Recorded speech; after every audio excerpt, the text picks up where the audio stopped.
Hi guys! Good morning! So, as promised, kumain na naman tayo nito kasi favorite ko talaga to. Oh my gosh, look at that pretzel man. It's as huge as my half of my face, but it's so cute. Anyway, so we just recorded a podcast with Mr. Kervin Umila, also known as Budek on TikTok that time, but I got some really important stuff from him, like some people might relate to it and they might learn from it. I actually personally learn a lot from him. Every time that we actually go live, parang marami akong natututunan sa kanya about how to survive here in Dubai and as an OFW in general.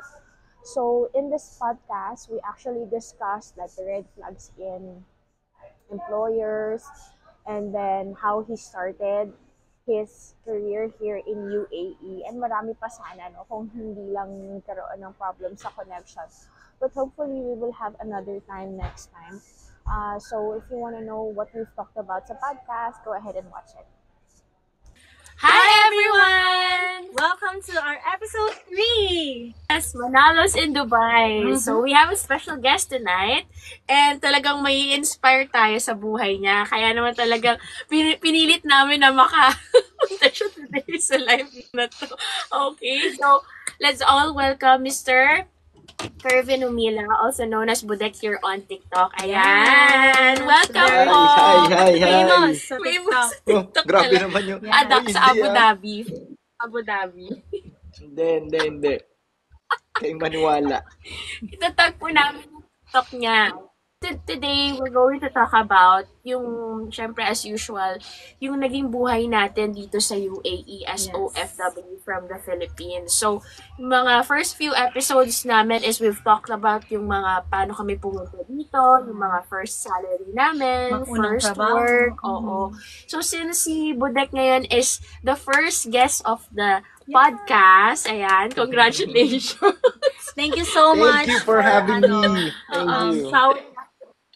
Wow! Ayun, oh. Ayan. So, let's talk about yung mga first and foremost, Remly, is that syempre pumunta tayo dito for work. Yes. So, we want to guide yung mga kapwa natin na kabayan who wants to work here and ano yung mga dapat natin i-wash out in terms of red flags sa mga employers. Ayan. So, let's give the floor to Budek. Ano ba yung mga masasabi mo dyan? Yung mga syempre naghahanap ng interview, naghahanap ng mga work. Ano ba dapat yung mga unang-una nating tingnan for employer kung maganda ba siya or red flag siya for us? Okay, so nung ako naghahanap ng trabaho way back 9 years ago, ang dami na rin nun kasing mga parang budol na companies. So, ang ginawa ko nun, nung first na nag-a-apply ako is, titingnan ko yung background ng company. Bale, halimbawa, nag-send ako ng email kasi before, talamak yung Dubizel sa UAE. So, sa Dubizel, may nakalagay doon ng company. So, pag nag-reply sa akin, chinecheck ko yung profile, yung website ng company. Pag walang website, red flag siya. Isa pang red flag na aking nakikita is pag yung company in-invite ka sa coffee shop for interview, red flag din yun. Most probably, wag ka na pumunta. Kasi hindi matinong company yung nag-i-invite sa coffee shop for interview. Most likely, dapat sa company, sa mismong office ka i-interviewin. Most probably, maliit na company lang yun. Yung mga coffee shop yung nag-i-interview. Then, pag walang email, na formal email, na invitation, pagtawag lang na sinabi, punta ka dito, red flag din yun. Dapat may formal email, saan, anong oras, ano yung mga dapat mong gawin. Yun. Okay, yun yung normal flow ng hiring. Then also, syempre, nauuso lately yung mga humihingi ng pera. Correct. Hindi ko kasi nabutan yun eh. Wala nung time na yun, 9 years ago, 8 years ago, walang ganun. Walang ganun sa UAE na nanghihingi ng pera. Recently lang, siguro mga few years ago, nababalita ako may mga nanghihingi na daw ng pera para ma-interview. So, yun ay red flag. Napaka-red flag. Tipo ko pag nag-a-apply kayo ng trabaho. Kasi marami na rin ako na-applyan before. So, ang ginagawa ko is tumatawag ako mismo dun sa company. through landline. So, kino-confirm ko doon sa HR kung may hiring. Yes. Kasi isang way yun ha. Ewan ko kung na-share ko to, pero na-share ko sa mga friends ko. Pag nag-a-apply ng trabaho sa UAE, itry nyo tawagan yung company. Make sure na may hiring sila.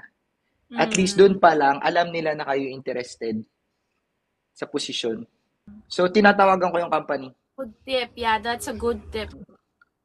Through landline, meron naman ang mga apartment naman yan, mga, yes, to confirm na kung meron ba talaga ang hiring. Tapos, baka mamaya yung HR nila or yung nilang receptionist, Filipina, baka maiangat nila yung ano mo.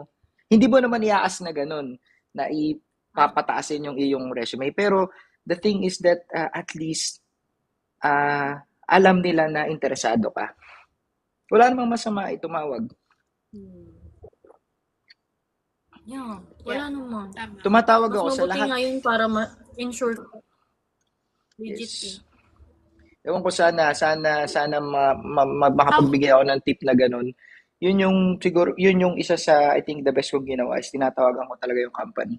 Especially yung mga ina-apply ko. At saka pag mag-a-apply kayo, huwag kayong send sa sobrang daming company. Piliin nyo yung mga company na gusto nyo pag-applyan. Okay? Piliin nyo. Tama. Still, it's your responsibility para kung saan nyo gustong pumasok na trabaho. bago pa mag-apply, i-research na agad kung may website at may formal email. Yes. Yeah. Head. Yung, alam mo yung may makikita mo naman pag legit na company yung mag-i-email sa'yo. So, dalawa kasi yan email ka, then tatawagan ka. So, ano masasabi mo sa yung mga walk-ins, Budek? Kasi di ba, syempre, nauso dito yun sa Dubai, yung magagawa ka ng resume mo, tapos walk-in. Ano yung masasay mo doon? Naku, chef, hindi ako ang best person to ask this sa walk-in na to. Kasi sa field ko, sa profession ko, wala sa aming walk-in. Okay, best person para sumagot dyan. Kasi ang mga walk-in is yung mga manpower pooling, like service staff, yung maramihan ang kinukuha. So sa profession ko, walang ganan na walk-in. And medyo off sa amin, sa profession namin, pag nag-walk-in. So mostly through resume banks. Yeah. Post ka lang sa LinkedIn, sila mismo ko-contact sa'yo. Yes. Ngayon, LinkedIn na kasi nung time namin, way back 8 years ago 9 years ago, hindi pa sikat yung LinkedIn. Alam mo yung mga LinkedIn, may LinkedIn, yung sobrang professional.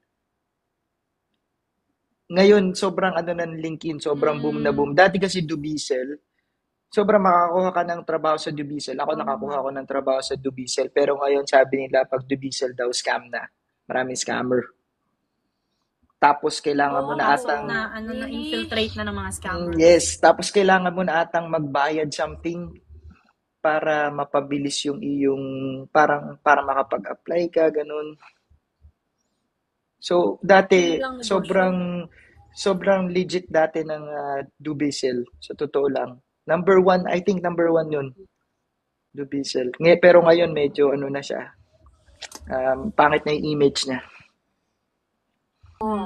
So, Indeed at saka LinkedIn para talagang on the safe side. Kasi, ang alam ko kasi, Indeed kasi is before you can post any position doon is that you should have a trade license sa Indeed.com. So, talagang alam mo na legit yung nagpo-post na company kasi nga maraming requirements. And sa LinkedIn naman is that very professional na yung website na yun.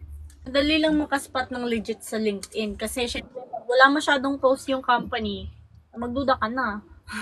Pero kapag active si company at mukhang transparent naman events nila, yun. Yun, ang isang tip ko lang is, katulad nga nung sabi ko kanina, pag nag-a-apply kayo, pag nagja-job hunting kayo, dapat meron kayong aim kung ano yung, halimbawa as a chef, di ba? Meron kang, kung gusto mong magtrabaho sa hotel, sa mga restaurant, di ba meron kang mga top picks? So, yung mga company kasi ngayon, meron silang career portal. So, kailangan kang mag-register doon. Okay? Hindi uso yung ito lagi ko ito na-encounter kasi nagpo-post na ako ng live ko about here in UAE, and ang company ko, as much as ayokong mag-focus ang mga tao sa kung ano yung company ko, hindi ko naman ma-deny kasi nga, hindi ko naman, di din ako, kumbaga, hindi ko din siya dapat itago, pero ang dami nag-aasa sa akin na parang ipasok ko daw sila sa company ko. Ay, yung company ko kasi hindi ganun. I mean, we are following a certain hiring uh, program, like meron kaming career portal. So, first, kailangan mo mag-sign in, then ipapasok mo doon yung iyong resume, yun. So, pag meron kayong mga gustong company na pag-applyan, punta kayo sa website. Number one, punta kayo sa website. May career portal doon. So, doon kayo mag-a-apply. Kung meron kayong mga HR na kakilala, Yung official. yes, kung meron kayong mga HR na kilala sa company na yun, why not, di ba? Pwede rin yun. Dapat magaling kayo mag-outsource, mga kakilala nyo. Okay, next. So, speaking of work, gusto po namin tanungin, Mr. Bodek, ano ba yung first work natin dito sa Dubai or sa UAE? Nasabi ko na to sa aking TikTok. Ang first work ko is sa Edgeman. Ako Kung ay... okay lang sa inyo. No problem. No problem. Kahit nature ng work. Kahit sabihin ko pa yung salary ko noon, okay lang. Kasi, sinasabi ko talaga, ang first work ko is, first, nagtrabaho muna ako sa Pilas 2 years after ko makapasa sa board exam. So, 2 years ako nag-work sa Pinas. Then, feeling ko kasi, sabi ko sa sarili ko, hindi ako pwedeng pumunta na ibang bansa ng fresh. Kailangan meron ako experience sa trabaho. I mean, it's for my personal thing. Para, alam mo yun, may yabang ako ng konti. Hindi ako yung bata-bata, di ba? Na-experience kong kumita ng pera, na-experience kong, alam mo yun, na-experience kong magbukas ng bangko. So, ang mantra ko sa sarili ko is 2 years magtatrabaho sa Pinas after ko makagraduate at makapasa ng board exam. So, yun. Pagdating ko dito sa UAE, meron akong 3 months na tourist visa. Like the other Filipinos na pumupunta dito, tourist visa. Then, yung 3 months na yun, napag-interviewhan. Marami ako napag-interviewhan and ang nag-hire sa akin is siguro mga 3 lang. Ganun ka-tight. Imagine niyo sa 3 months, ang dami-dami kong pinag-apply, 3 lang ang tumanggap sa akin. 3 company. Sobrang tight. Nung 9 years ago yun na. So, ang pinaka green flag na nag-hire sa akin is a company from Ajman. Okay? Bakit ko siya tinanggap? Kasi may mga kabayan doon. Yung kabayan na yun is nag-work sa sister company nung company ko. Okay? So, same owner. So, parang binibuild up nila ako na, tanggapin mo yan, Budeg, kasi maganda yung company niya, tapos malaki yung future niyan, kasi ganito, binabaka pa niyan yung amo namin para lumaki yung company, ganun. So, ako naman, syempre, may mga kabayan, ganun. Pero, first of all, hindi ako nagsisisi na tanggapin yun na I'm so thankful na yun yung first job ko. So, yun, then, first day, so binisaan na nila ako, nag-exit ako, binisaan na nila ako. Pag dating ko sa first job ko, nagulat ako kasi yung akala ko na office namin, hindi pala yun. Napakalayo pala niya from the center of Ajman. So, nasa industrial area siya. Tapos, walang Filipino, walang masyado nag-i-English. Tapos, working in the Philippines, sa ako nagtatrabaho sa Robinson's Cybergate. So, kung saan, sa Mandaluyong. So, para siyang business hub ng Mandaluyong. So, corporate, ganun. Tapos, yung workplace ko sa Ajman is parang industrial area, kung alam niyo ang industrial area. So, ang first job ko is ang aking, na-hire ako bilang isang engineer, like all-around engineer. Ang company is a steel manufacturing company. Gumagawa kami ng mga tangke, lahat ng pwede mong magawa gamit ang steel, ginagawa namin, mga infrastructures, lahat. So, ang trabaho ko is para siyang fabrication. Manufacturing. Oo, may client, magbibigay ng requirement na design, kami ang gagawa. Ganon. So, ako as engineer, wala akong experience sa ganon. Manufacture. Fabrication. Yeah. Ang galing. Okay. So, wala akong experience dun kasi ang experience ko sa Pinas is design engineer ako, computer ang hawak ko. Nagdi-design ako sa computer. pipings, Okay. pipelines ng mga planta. So, jumping to another job na parang engineer yung ano ko, ako yung para magsusupervise ng fabrication. So, ako yung mag-a-analyze ng mga drawings into output. So, ako yung magso-source out ng material, ako yung o-order ng material. Ngayon, ako yung mag-feed sa mga tagagawa, sa mga fabricators. Ako yung magsusubaybay kung tama ba yung dimension, ganun.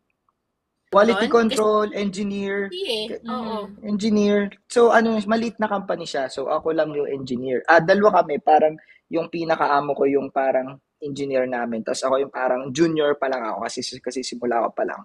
Tapos the rest is para mga supervisor na konti lang kami. Less than 50 employees lang kami. Maliit siya as a fabrication company. Kasi pag fabrication company, you're talking about hundreds eh. So, maliit na company. Ang in-applyan ko is as engineer lang. So, hindi siya kasama sa procurement, walang ganun. As engineer lang. Kasi supposed to be, dapat meron yun. So, anong nangyari was, ang hirap kasi una, first timer ako sa UAE. Pangalawa, na-culture shock ako kasi hindi marurunong mag-English lahat. And also, sanay ako sa malaking organization eh. Kasi, dati kasi sa Pilipinas, nagtatrabaho ako sa Mitsubishi Heavy Industries. Sobrang laking company, international. Pan. So, pagdating ko sa UAE, sobrang culture shock ako. Tapos, wala kaming organization, wala kaming HR, wala kaming PRO. Wala. Yes, nabisaan na ako. Nabisaan ako, so wala akong urungan. So, sabi ko, talagang kinain ko lahat ng pride ko. Dumaan ako sa... Tapos, syempre, pag bago ka, hindi mo alam yung ginagawa mo, syempre, of course, magkakamali ka. Normal yun. So, dumaan ako sa marami akong pagkakamali. Nung nagtatrabaho ako sa Manila, sa totoo lang, very happy-go-lucky ako sa work ko. Kasi when you're working in a very big company, hindi ako bida-bida. Kasi maraming mas bida sa akin. Alam niyo yung mentality na gano'n na pag alam mo nang may superior sa'yo, hindi ka na mag-e-effort eh. Kasi sila na yun eh, nandyan na sila sa taas eh. Ganon ako when I was in the Philippines. So, then, nung pumunta ako ng UAE, so ito na, one-man army pala ako. Kailangan ko palang kumilos na. So, ang dami kong ginagawang pagkakamali. Lagi ako napapagalitan. Tapos, one time, sinabihan ako ng amo ko na hindi ako naniniwalang nakatapos ka ng engineering.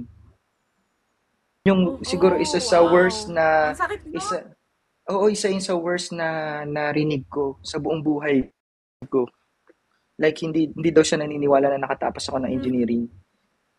Hindi niya man alam yung pinagdadaanan ko na bago ako, na culture shock ako sa lahat ng kasi hindi nila sinabi sa akin na ganun yung trabaho ko eh. Hindi nila sinabi sa akin na ganun yung workplace ko.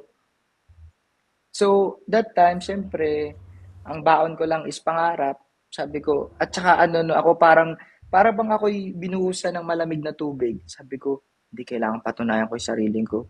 Kasi for all my life, like studying in engineering, working in the Philippines in 2 years, ako yung taong wala akong pakialam, wala akong gustong patunayan. Nagigets niyo yun? Yung wala akong, bahala kayo dyan. Kung sinong mag-excel kayo dyan. Ako ngayon sabi ko, hindi, parang feeling ko kailangan ko nang mag-mature. So, anong nangyari is inaral ko siya. After 3 months of working, sobrang struggle nung 3 months. Ngayon, nagbakasyon yung parang pinaka-forma namin.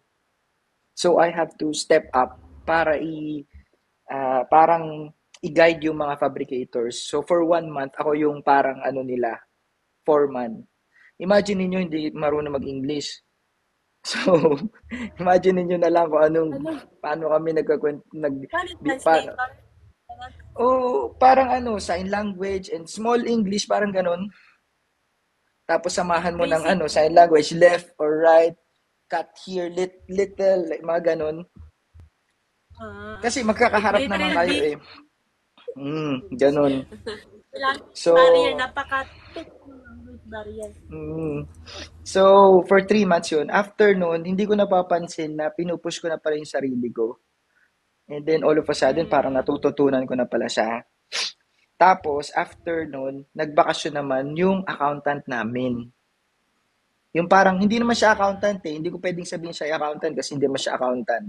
Marunong lang siya sa SAP. Yung sa application na ginagamit. Okay. Nagbakasyon siya. Ngayon ako ang pinahandle ng finance. Imagine niyo ha, engineer yung junior engineer ako. Tapos naging foreman na ako. Ginawa akong finance. Tapos, siya din ang humahawak ng procurement. So, ako na rin ang humawak ng procurement. Pinahawak na sa akin lahat ng contacts. Ako na yung pinagdi-deal ng contacts. Tapos, edi yun. Edi, syempre, wala akong magagawa kasi nakabakasyon siya. Kailangan ko mag-step up. So, natutunan ko din, kasi 1 month ikaw lang ang, imagine every day, 6 days a week, pumapasok ako. So, natutunan ko siya. Natutunan ko makipag-deal sa kliyente, natutunan ko makipag-deal sa mga suppliers namin. Tapos yun, tapos parang ito palang aming finance that time, yung aming sa aming accountant is nangungupit ng pera. So, gusto siyang elbowin nung ano, kasi sa as a procurement, pwede ka talaga mangupit. Hawak mo kasi yung ano, as a finance, hawak mo eh. Kaya talaga. Maraming So, gusto siyang elbowin nung amo kasi nga, nadi-discover na parang may something wrong.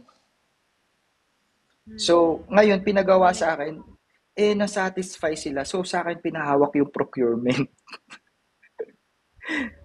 Ang labas ko, nagbida-bida ka. Hindi, parang chef, parang, kasi, kailangan ko siyang gawin eh. Oo, kailangan ko siyang gawin eh, kasi walang mag-o-order eh. Ako lang, nakabakasyon siya. So after nun, siguro mga after 6 months, bihasang-bihasa na ako sa trabaho ko, to the point na ako na ang nagagawa ng mga contract within 6 months. Ako na ang nakikipag-deal sa mga kliyente namin. I'm talking about millions of dirhams na project na. Wow. Oo, ako na yung nagagawa ng manpower, magkano ang costing ng manpower, ng materyales. Ako na yung tumatawag sa kliyente. Kasi nga parang in my hindsight, parang para akong nabuhusan nga ng malamig na tubig nung sinabihan ako na feeling ko, hindi ako naniniwalang hindi ka nakatapos ng engineering. Parang sampal yun. Oo, tapos ako, tahimik lang ako that time. Tapos parang everyday iniisip ko yun. Everyday parang unknowingly, doon pala ako inaano. Tapos yun, Yes. oo, may isa pang ginawa sa akin yung amo ko eh. May isa pang ginawa sa akin yung amo ko na sobrang discriminating. Pinagdimpla niya ako ng kape. Okay lang sa akin. Walang problema sa akin kasi that time parang busy siya eh. Parang nagraronda siya doon sa aming site. Check niya yung mga gawa. Pinagtimpla niya ako ng kape. Kasama niya yung kaedad ko na engineer kuno na kamag-anak nung may-ari kaya naging engineer. Pinagawa din ako ng kape. Tapos pagkabigay ko ng kape, pinagtawanan nila ako. So sabi ko, grabe. Grabe yung discrimination sa akin. Pero tahimik lang ako. Rem, chef, tahimik lang ako. Basta I always think about God's purpose to me. Kung bakit ako nandun. Kasi pinagdasal ko yun eh. Kung pinagdasal ko yun eh. Pinagdasal ko na makapunta sa UAE. So binigay na sa akin ni God. So ako naman yung kailangan magtrabaho. Kasi binigay na nga sa iyo eh. Diba? So your time to shine. Tapos ayun, after 6 months, after 7 months, sobrang bihasa ako na sa trabaho. Sobra. To the point na yung amo ko hindi na pumapasok sa site namin. Nasa labas na lang siya nakikipag-deal sa kliyente. Oo, ako na yung sobra. Tapos yung sobrang satisfied siya sa akin. On the 8th month, by the way, during this 8 months kasi alam ko na hindi ako pwede magtagal sa company kasi nakita ko na yung progression ng company. Alam ko na yung company is hindi lalaki ng maganda. Okay. So, alam ko, sabi ko sa sarili ko na even if ako yung nakaya kong, kumbaga, na-master ko na tong trabaho na to, hindi ako aangat dito. Pero wala akong pinagsasabihan noon. Basta tinutuloy ko lang, kinukuha ko lang lahat ng knowledge na pwede kong makuha, lahat ng struggles na pwede kong malampasan kasi alam ko gagamitin ko yun eh. Gagamitin ko yun later on sa mga magiging in my future. So, during the 8 months, sobrang satisfied ng amo ko. By the way, ang amo ko ay Serbian. Serbian ang amo ko. Yes. Napaka-cold yan, napaka-cold. Sobrang cold. Sobrang cold niya. Grabe. Then, on my 8 months, so, yun nga, during the 8 months, naghahanap-hanap ako ng trabaho. Kasi hindi ako... Okay, nakaramdam ka na kasi. Oo. From the first day na umapak ako, sabi ko sa sarili ko, hindi ako pwede magtagal dito. Pero kukunin ko lang yung lahat ng experience na kaya kong kunin. Okay? Kasi hindi naman pwedeng magre-resign ka, wala ka namang kapalit na trabaho eh. Ito, advice ko sa lahat ha. Okay, magre-resign nang wala kang sure na trabahong ipapalit. Wag na wag. Yes. Stay put muna kayo hanggat makahanap kayo, makuha yung offer letter nyo sa ay lumipat. Kahit gaano pang ka-fed up ang trabaho, tiisin nyo muna. So, ayun, during the 8 month, may project kami. Sobrang satisfied kasi lahat ng client namin, ang ganda ng feedback sa akin. They speak up talaga sa mga amo namin. Uy, si kakatuwa tong empleyado mo, ganun sila. Talagang umiimik sila. So, good feedback. Oo, so 8 months. Ngayon, ito nakakatawa kasi during the afternoon, pauwi na kami. Sabi niya sa akin, Kervin Kervin ang professional name ko sa trabaho. Sabi niya, Kervin, kailan ka huling na-increasean? Sabi ko, hindi pa po ako na-increasean. Pero yung pagkakasabi ko noon, hindi pa awa, hindi pa begging. Kasi ang pangako nila sa akin, after 6 months, i-increasean nila ako. Pero never ako nag-ask. Kasi may ganun akong pride eh. May ganun akong ego sa sarili ko. Never ako nag-ask. So, sinabihan niya ako na, okay, next year, i-increase na kita. Yung next year na yun, I'm talking about 2 months. Yung 2 months, i-increase na nila ako. So, from 2,500, ewan ko kung magkano ibibigay nila. Wow. From 2,500, ewan ko kung... Yeah, tapos hindi ko alam kung up to how much ang i-increase nila. Baka mamaya 200 dirhams lang. Naputol ka po, Mr. Paul. Wala? Yung increase. Ayan, meron? Okay na? Wait, putol siya. I think yung internet natin yun. So, may nagtatanong dito, Budek, ano daw yung salary mo doon? 2,500 ang salary ko noon. Then, after 6 months, promise nila sa akin na increasean ako. Nawawala. Wow! Grabe to. Ano pa yun? Dati. Pero sa experience, sa work niya, sa scope ni Mr. Budek. Yes, so... Maliit lang yun. Maliit siya. Maliit siya. Kasi imagine niyo ang dinidil ko is 100,000 to million dirhams na project.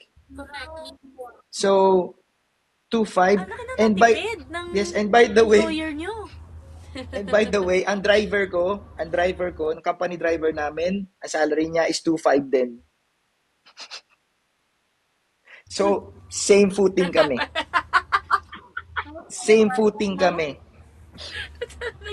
Pero sabi ko nga sa inyo,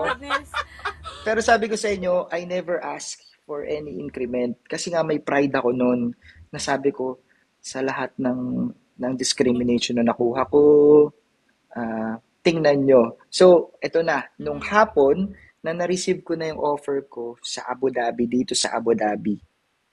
Magiging na akong operator ng ADNOC ng Gasco pa noon, Gasco, Abu Dhabi Gas, ADNOC Gas. So, contractual ako noon. Nung na-receive ko na yung offer letter ko, the same day na sinabihan ako ng amo ko na Serbian na, oh, Kervin, in next year, i-increasean ka na namin, ganun. Kasi alam kong satisfied siya sa akin, okay na ako doon, sobrang parang paiyak na ako noon kasi sabi ko, of so many, sa lahat ng ginawa kong maganda, ngayon lang ako nabigyan ng compliments sa lahat. Kasi ako hindi sa pagmamayabang excuse me, hindi ako yung basta nagbibigay lang ng output sa company. Well love ako ng mga katrabaho ko. Sobrang respetado ako ng mga katrabaho ko to the point na nung nag-resign ako, paiyak na lahat ng Pakistani, Bengali, Indian kong katrabaho. Ganun ako sa kanila, kalapit.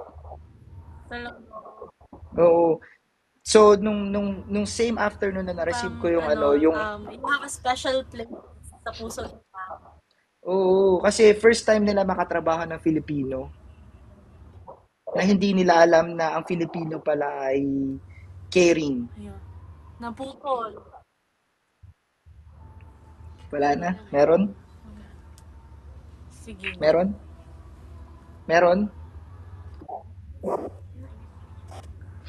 Ang pangit ng internet. Bakit bakit ng internet natin? Grabe. So, naririnig niyo pa ako? Hello? Hello? Yeah, Yes, narinig mo. you're Okay back. na ngayon. So, okay, balik tayo. Nung same afternoon, bago kami mag-uwian, sinabihan ako na mag-i-increase ako. The same night, nagpasa ako ng resignation online, email. Sa dulo ng resignation ko, this resignation is irrevocable. Same day. Non-negotiable. Same day nagpasa ako. The next morning, grabe yung ramdam na ramdam ko yung Tapos sabi sa akin ng amo ko, sabi niya sa akin, saan ka lilipat? Sabi ko, Gasco, Abu Dhabi. Wala siya nasabi. Kasi kilala nila yung company eh. Kilala nila yung company.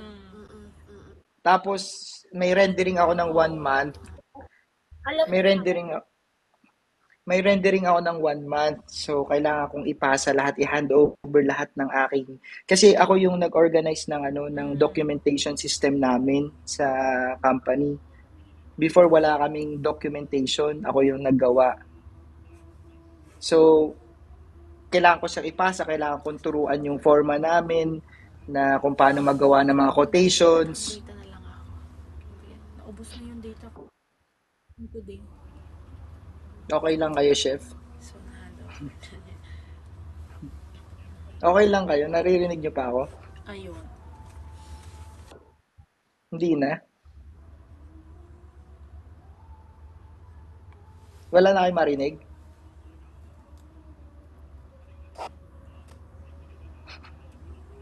May nag-comment, Habibi Pinay, do you have any plan to put up business po? Meron po ako small business. L, OMG 2,500 all around pero good experience. Yes, nahasa. Yes. I can demand L. Pwede ako mag-demand ng higher salary pero that time kasi medyo may inaantay akong application. So there's no sense na mag-demand ako. Kasi medyo sure na yung application ko nga coming here sa Abu Dhabi sa ADNOC Gas.